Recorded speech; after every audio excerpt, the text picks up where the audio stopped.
Hello，大家好，欢迎来到我的频道，我是主持人大舅。那这个频道呢，是关于向全球最顶尖互联网人学习的这样的一个频道。如果你对这个事情有兴趣，请记得订阅我们的频道，并打开小铃铛，就不会错过了。那今天呢，我们这个嘉宾是一位非常资深的在增长这个领域有深刻造诣的一位嘉宾。那大家知道，生意的成功有产品有技术，那么增长现在作为一个非常核心的职能，在各大互联网公司里面都被认为是非常关键中的关键。那我们今天就有请 Holly，首先请 Holly 来介绍一下自己吧。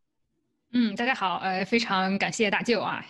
今天来聊天非常兴奋然后我现在是在做增长方面咨询以前是在 Google 在 Slack 都是做管理增长方面的工作。好的，那我们等一会儿呢，就会让首先让 Holly 介绍一下自己的这个个人的经历吧。然后后面呢，我们还会有另外的一期节目，让 Holly 专门讲一讲增长方面的一些知识。那首先呢，我非常有兴趣，就是想听听看 Holly 你的故事，比如说，你是哪里长大呀？然后你是什么时候来美国的呢？我是青岛人然后是在青岛上的高中，到了北京去上的大学，在北外当时念的是意大利语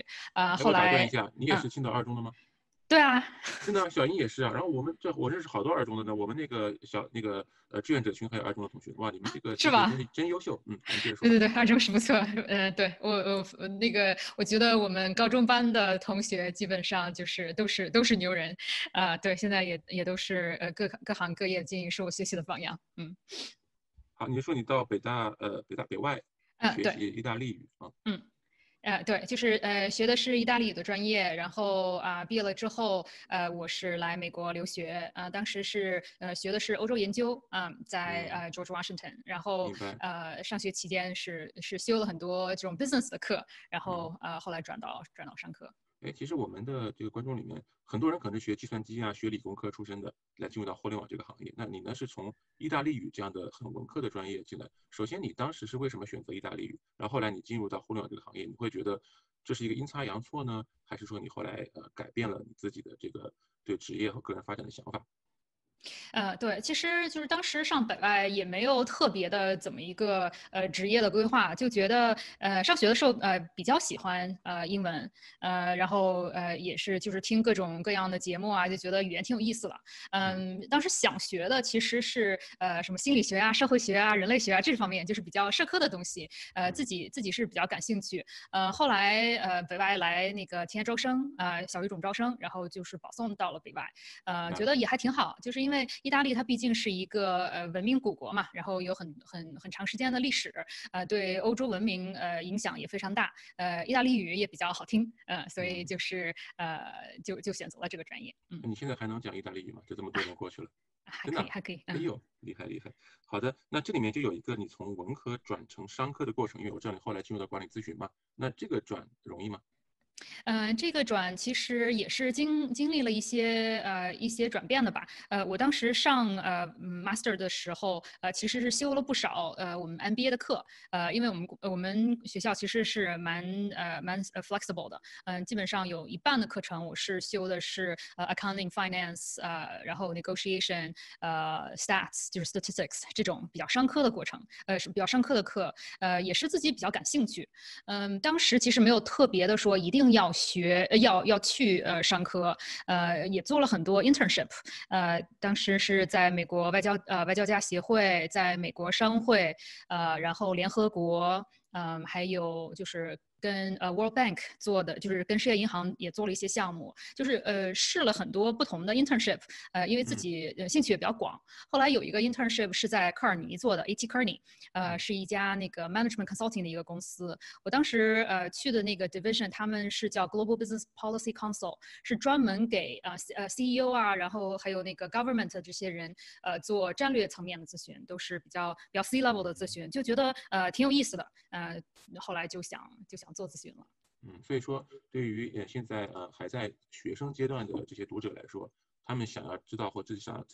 确定未来自己做什么，在读书阶段多做几个不同的咨询，可能是一个非常好的一个想法。做这个做那个，慢慢就找到自己想要去做的方向了。对，就是我觉得这种实习经验其实是蛮有帮助的。当然了，就是一开始的时候，可能你也挣不了什么钱。我最早的几个 internship 都是免费给人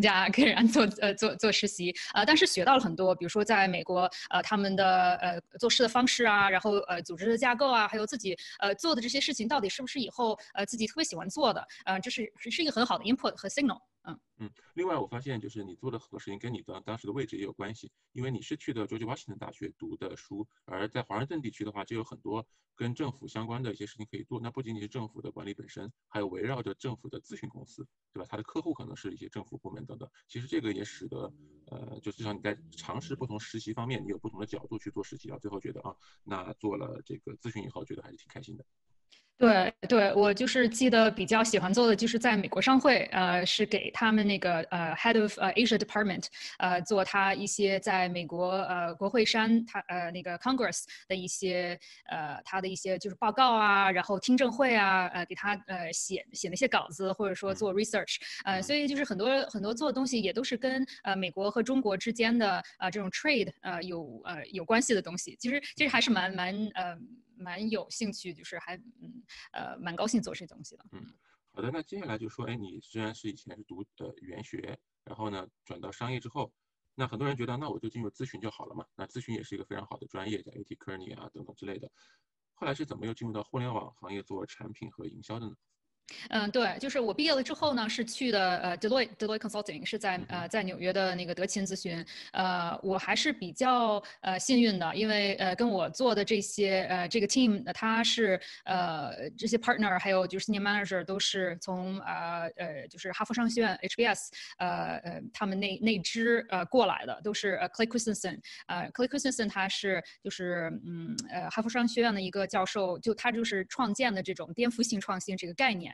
他就是 disruptive innovation 是他创建的。然后我这个组的人全都是 HBS，然后我一开始的时候就是帮他们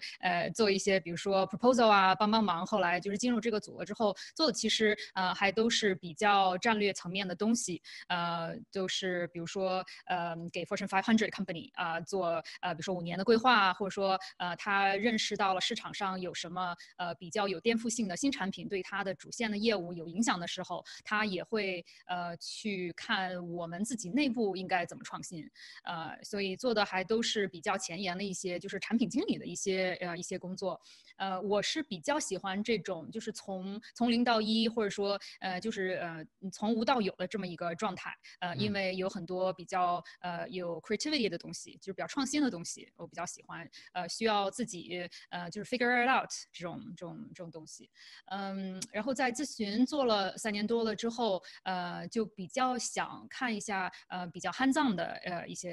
些活动，就说能不能自己的就是对这个产品的影响，对这个公司的影响会更直接更大一点。后来我在德勤的老板出来创业，然后我就跟他出来那个一起来做这么一个互联网的这个公司。所以说你当时从咨询转到互联网，跟你当时的老板是有关系的。所以说跟对人，而且这个人还非常信任你，对吧？他相信你的能力，虽然你其实并没有在互联网工作过，但他相信你能做好这个事情，所以他就把你带出来，在他的团队里工作了。对对，其实当时也都是大家其实谁也不是特别懂，一开始他就是让我做就是 part time 帮他帮忙，后来越做就觉得哎，我其实在这方面还有点儿就是说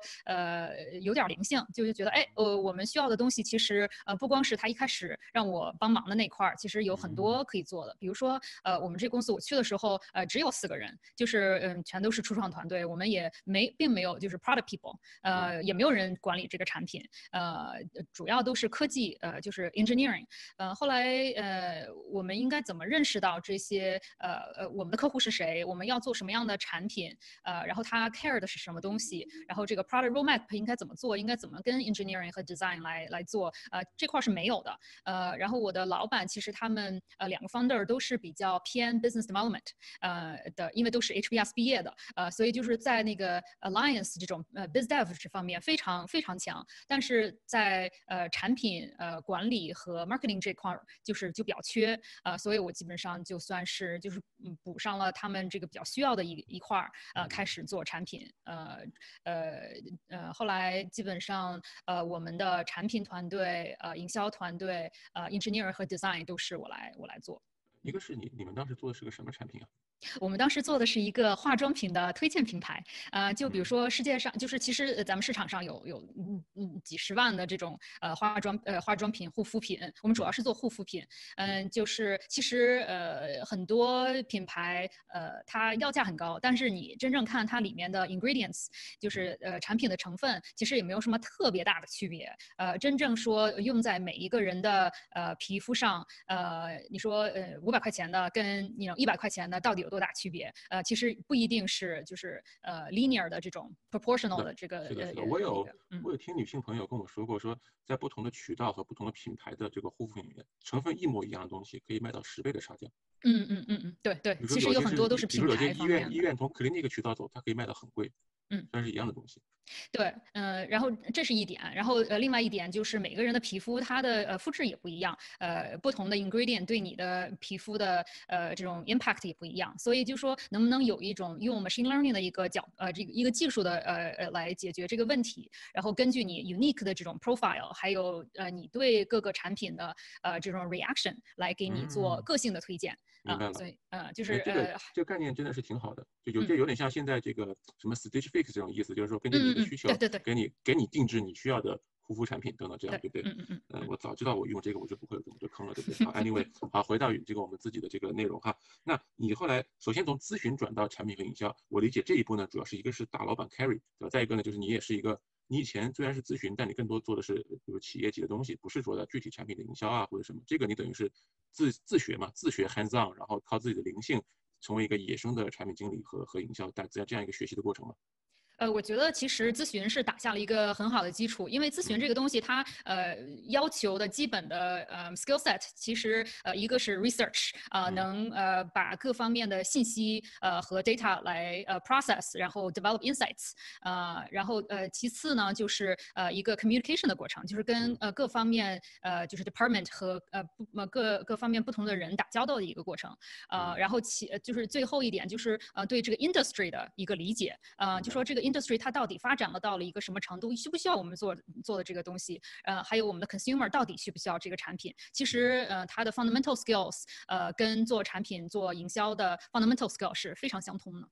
对的，这个其实我也有观察到，就是像咨询公司来做产品经理的人还是不少，说明里面有一些可以转换的这样一个技能，对不对？好，那你在这家这个创业公司工作一段时候呢，你就去了 Google， 然后又离开了 Google。那咱俩应该也是在 Google 在那段时间认识的，对吧？那你能说说看，比如当时是如何从一家小公司来到 Google， 比如当时这个面试筛选的过程怎么样的？然后你在 Google 做了一段时间之后，又为什么选择离开呢？对，其实在当时是对这种 tech industry 就是特别 passionate，平常自己在工作之余也经常会去参加一些什么hackathon 啊，然后做一些自己的 side project，就对硅谷还挺向往的就觉得当时是住在纽约在纽约住了挺多年，就想哎呀这个趁自己现在还年轻没有搬到什么乡下去的时候要那个试一下，来硅谷闯一闯，后来就是当时是好像递的简历，还是说他们在 LinkedIn 上找到我，然后就跟 Google 聊了一聊，他们需要一个就是在对产品和市场都比较懂的人，这个比较难找，因为就是要不就是特别偏产品，要不就是特别偏市场，就是能把这两者结合起来的这种人，他们也是找了一阵子，后来我觉得这个 role 还是挺有意思的。当时那个 role 是Global Head of B2B Website Strategy， 就是 Google 大家都知道，广告和那个 Analytics 是它主营的业务，它的 B2B 其实是它主营业务。Google 每一年有多少千亿的，就是这个revenue，其实90%都是广告的收入。然后这个广告的主要的门户其实是他们的网站，就比如说就是大家去 Google.com 底下会有 link 说 advertising 或者 business 这些 link 都是我负责的。然后AdWords 的 homepage 呀，或者说 Google Analytics 的 homepage，每个月也都是就是千万量的那个访问量。所以这种那个website 其实即使是0.1%的 conversion rate 的 difference， 也都是千万美元的这么一个量级。所以它就是特别需要一个就是知道互联网对这个 website 这个具体的就是运营比较深入了解的一个人来帮他们做这个东西。我觉得还挺有意思的。哎，那么问题来了，那这个我相信这个职位应该很重要，为什么会选择你呢？你毕竟才是在一个不是很有名的小公司里面，而在之前是做德勤咨询，也不是互联网公司，他也许可以选择一个，比如说在微软做类似事情的人，或选择在比如说 Adobe 做类似事情的人，或者是 PayPal 做类似事情的人，他为什么选择你呢？在这个里面，你觉得你的竞争力在什么地方？我觉得就是首先是刚才说的技动产品用懂市场的人比较好，比较难找。就是能跟 engineering 非常 clearly 的 communicate，也是并不是那么多的人这样来做的。很多在大公司做过的人，他可能就是只是就当然不能一概而论。很多在大公司做过的人，他是比较负责比较深的一块就是没有就是没有看到整个的一个 big picture。在小公司呢，因为我的 skill set 比较 cross functional，基本上当时做的算是有点像 chief business officer 的一个 role，所以就是既能把engineering design product marketing 一起整合，从一个战略的角度来看的话，然后又经历了一个从小到大的这么一个过程，我觉得就是还对他们可能觉得还是蛮有价值的。所以我觉得这个给我的一个启示就是，在大公司里面，很多时候你这个角色，就像你说的，他做的是个非常深入的某一个具体的事情，但你当时在跟你老板的创业公司里面，你其实是有个特别好的机会来体现你的 leadership 和你的这个比较广泛的这样的一个能力的一个体现，而不是只是在某一个点上，而这是一个算是小公司里面成长的一个好处吧。我觉得这是一个非常棒的一个经验。对我个人的 philosophy，其实我跟我的 mentee 也聊过，就说你在职业的早期应该怎么想，选择什么样的职业。我其实很多时候都是建议他们去一个能学到很多东西比较广的一个职位，然后再深耕。那意思就是说，你可以先进一个像咨询，或者说先进一些小公司，你有这种就说比较广，什么都试一下，看看你自己喜欢什么。然后你找到了自己真正的兴趣点，然后也知道自己擅长什么的之后，你就可以来深耕这块儿，就是做一个 T-shape 的一个 skill set。好的，那很多人进入到像 Flag 这种大公司，顺便说一下，很多人都很愿意进啊，但不一定进得来，所以他们很多我的梦想是进 Google， 我的梦想是进 Facebook， 对吧？他们觉得进到 Flag 这样大公司，他们就非常的满意，就非常的满足。但是似乎你并不是这样想，你来的时候待了一段时间，然后你就走了，你并没有觉得这是个很稀奇的事情，或者你要在这待很长时间或者怎样。所以你能说说看，比如你在 Google 待了几年，以及后来你为什么就选择不是再继续待下去呢？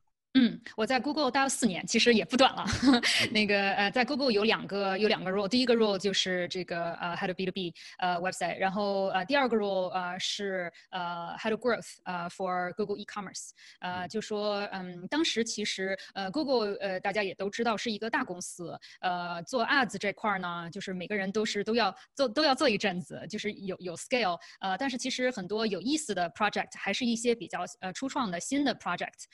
我当时参加的这个Google Store 的这个 project，就是大家只有 code name，都不知道到底是做的是什么东西。后来他们在找第一个帮他们做市场的这么一个人，然后我比较幸运，就是抓住了这个机会进到了这个 Google Store 的这个这块儿。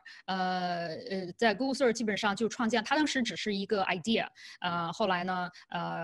从一开始的就是 branding，一直到product launch，在就是全世界24个国家 launch， 然后完了之后就是负责它整个全球的这个增长工作。其实有点像 Google 内部的一个 startup。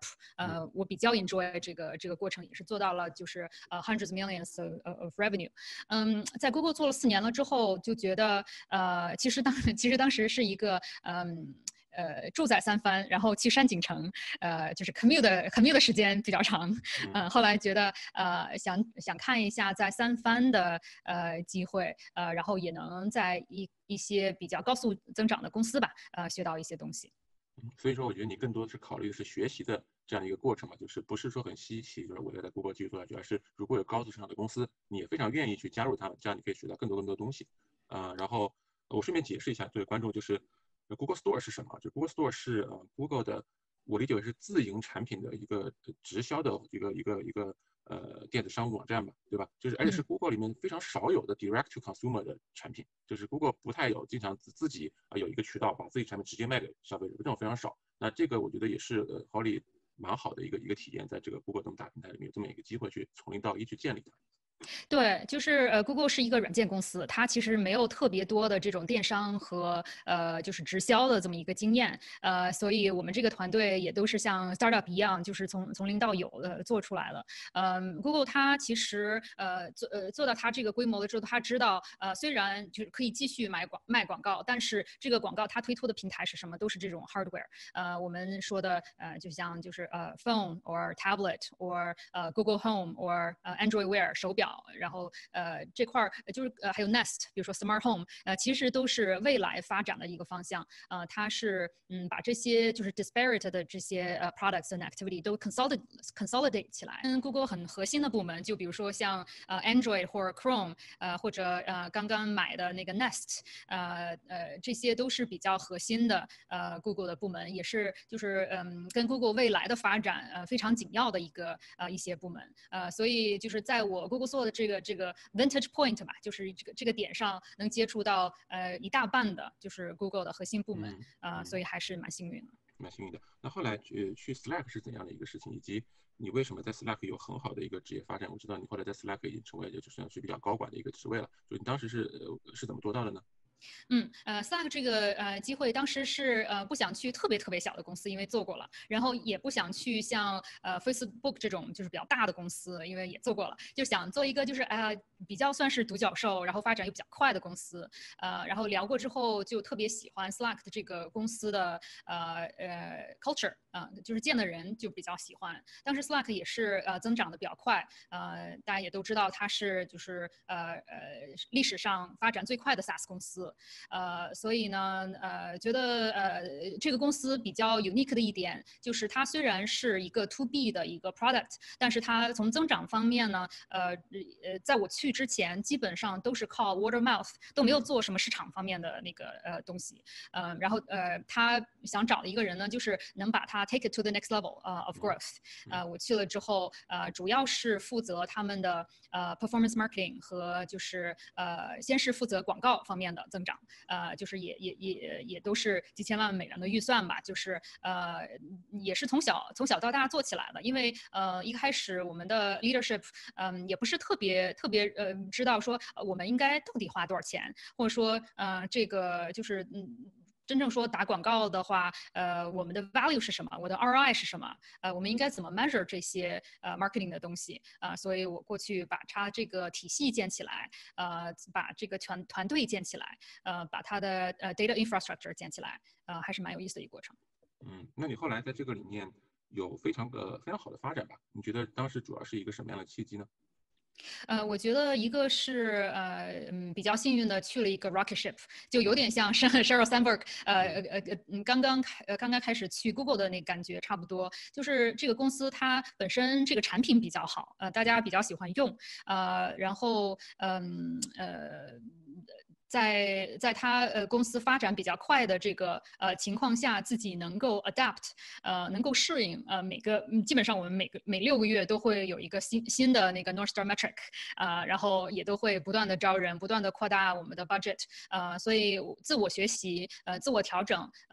的这种迭代的就是速度比较快，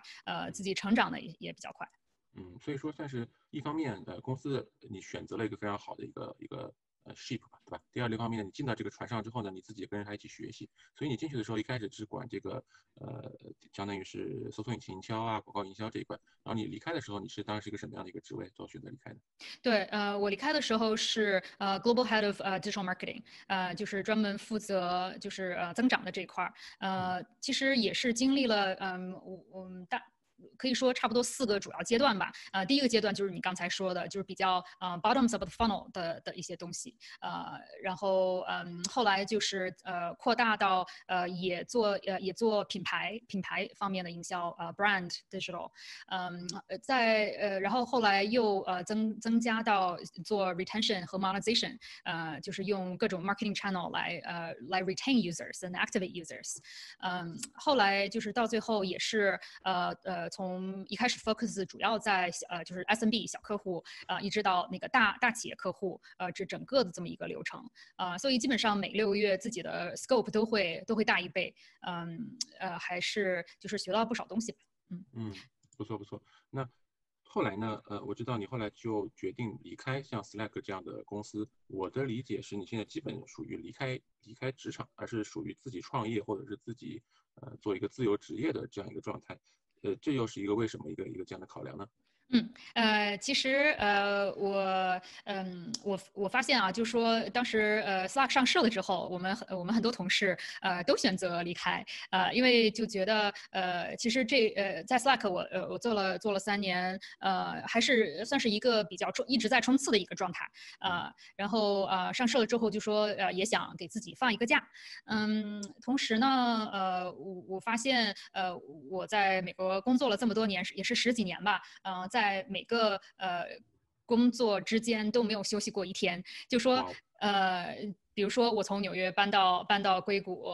星期5离开了上一份工作，星期6飞然后星期1就去公司报道。所以就是一直也都是在冲的一个状态。然后终于等到了绿卡。然后不用终于 Slack 上市了，对吧？突然一下子股票兑现了。那个，然后就是自己的心态也在不断的改变。我觉得年轻的时候嘛，特别是我们那个教育系统下长大的，也没有特别 clear 的一个知道自己内心想要什么。小时候就知道，哎呀，是考好大学，然后出国然后找个好工作。找了工作了之后，就是要升职加薪一直是以一个外部的一个标准来看待自己的成功。然后是年纪大了一些之后，就觉得其实自己内心的满足是非常的重要的。然后想的很多东西都是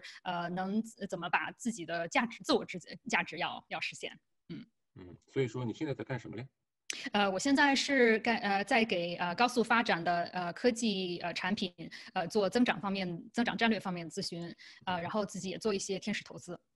那基本上我理解为就是属于小创业了，就是说你给人做咨询嘛，相当于自己创了一个咨询公司。就决定不再给企业工作了。其实这点上，我想就是问一个额外的问题哈，就是你觉得在企业里做一件事情和你自己创业给别人服务做这件事情，虽然你们还是做增长或者怎么样，这个之间有什么样的相同，什么样的不同，以及你的感受是怎样？在给公司做增长的方面呢，可能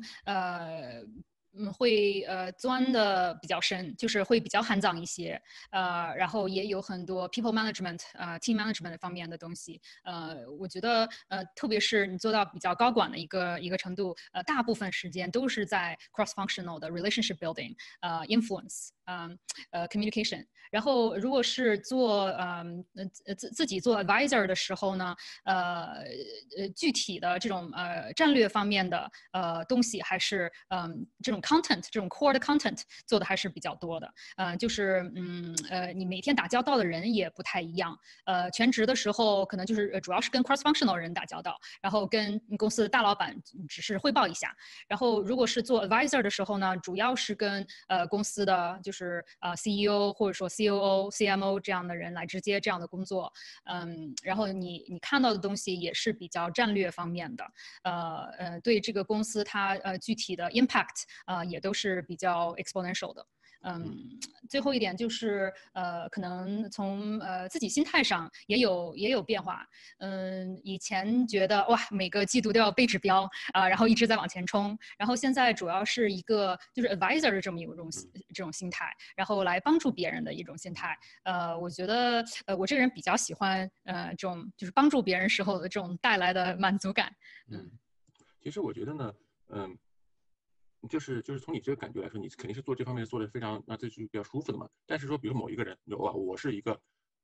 marketing manager，或者我是一个某某 manager，你说我以后不做这个企业里的职位了，我自己跳出来做一个咨询公司，我不觉得这是一个任何人都能做到的事情。这个事情还是挺困难的。就比如说你得不像以前每个月都有人给你发工资，对吧？你现在得自个儿找客户啊，你没有客户，你怎么能够养活你的公司呢？所以这个 transition 是怎么发生的呢？其实很多人做咨询做了一阵儿就做不下去了，就是主要就是找客户这方面。我比较幸运的就是说，这十几年也是积累了一些人脉，所以就是找客户这方面都是别人来主动找我，然后我还要说I don't have bandwidth，就是没有时间做的，所以就是这方面我是那个不担心。我觉得很多就是要看每个人的 risk tolerance 是怎么样的，就是对风险的这种 tolerance 的程度。我个人是比较可以就说对风险的承受力比较大。因为当时比如说来美国也是一个人也不认识，咱们家也不是什么那个也没有什么背景，就是自己凭着奖学金来到美国几个箱子，也不认识什么人，其实也是一个 risk。然后呢，去了这个小初创公司，其实也是一个 risk， 对吧？搬到湾区也是个 risk， 都是但是这些 risk 都奠定了我下一步的更大的成长。所以有了这方面的人生经验之后，也觉得failure 也不过如此。这些经历都是为我未来有帮助和有注意的一些事情。就没有觉得自己一定要不断的就是来 prove 自己。只要自己做的开心就可以。那这个地方呢，另外一个问题，假设你已经有客户了，那从企业内部工作到转为给企业做服务，我觉得还有一个很大的差别在于，在企业内部工作，你这个工作还是有一定的连续性的。就比如你这个季度跟上个季度、上上季度在去年同一季度，因为它有连续性，你老是做同一个产品，一直做 Slack 的增长，对吧？所以你的很多经验还有很强的积累性。那这个事情呢，如果放到企业的这个咨询来说，你每个客户给你的一个 case 都是新的，每个客户让你做的事情就是都不一样，你得全部要重新吃一遍他们的客户的情况，再给他做增长的方案，而这个又重新吃一遍，这个难做吗？这个是其实我非常 enjoy 的一个过程。我是比较喜欢就是 learning 和 adapting 的这个 activity。如果总是让我做一件事情，我反而觉得就是很 boring。到了就是就像你刚才说的，每一个公司它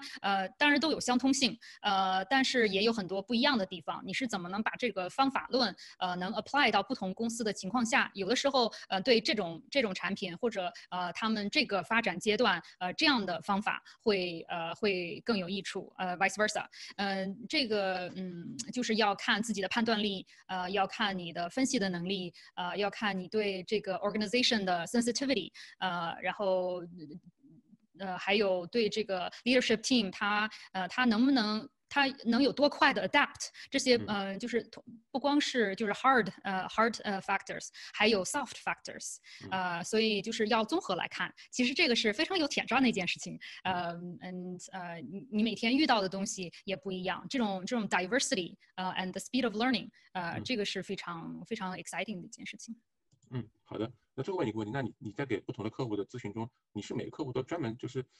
从零开始想的，还是说你本身内心中其实有一套方法论的，只不过针对不同的客户有一些调整？那这个方法论如果有的话，你是怎么获得的呢？你是自己在这过程中自己总结的呢，还是说在业内有一些书籍，或者说是有一些大家都已经比较清楚的方法论呢？对，其实都有。大家比较清楚的，我们一会儿也可以讲到，就是像这种增长的方法论，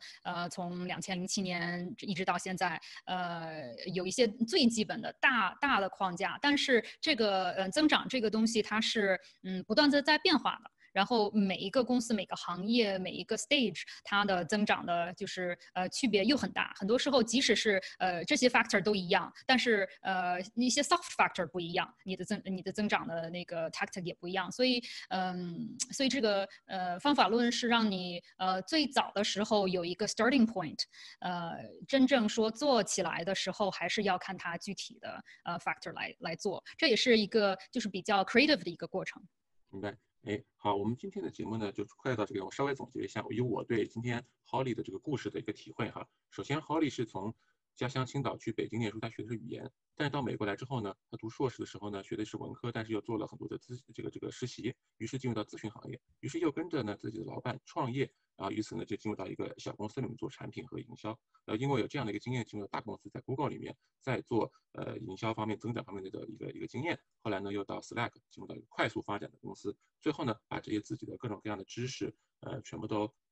summarize 成为一套方法论，然后呢，把这个方法论通过自己的这样的一个人脉去给其他的企业做这样一些咨询的服务。我觉得啊，这整套走下来哈，挺 make sense 的，挺有道理的。就是说，从学一套东西，对吧？然后到小企业、大企业、快速增长的企业，最后怎么样自己出来做咨询服务，整个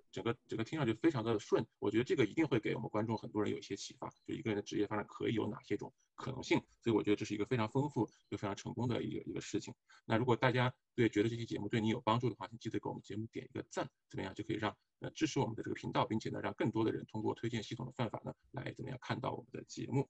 然后呢，我们的这个下一期节目 Holly 就会讲增长方法论，就是说他从他的工作中慢慢这个分析出来的什么是增长，以及如何去做增长。所以下期节目大家千万就不要错过。那如果呢你有兴趣的话，请加入我们的这个读者微信群。那么现在在屏幕上就有一个二维码，那扫这个码呢，我们的小伙伴就会拉你进我们的微信群。感谢大家的3连支持，然后呢，请按赞分享给其他有需要的人。那我们今天的节目就到这个地方，我们下期节目就是 Holly 分享增长方法论，互联网产品增长方法论，它在 Google、在 Slack 以及它现在服务客户的各种各样的这个非常深的一个美国互联网的经验，那么千万不要错过。好，那我们 Holly 跟大家打个招呼。大家下次再见。好，拜拜。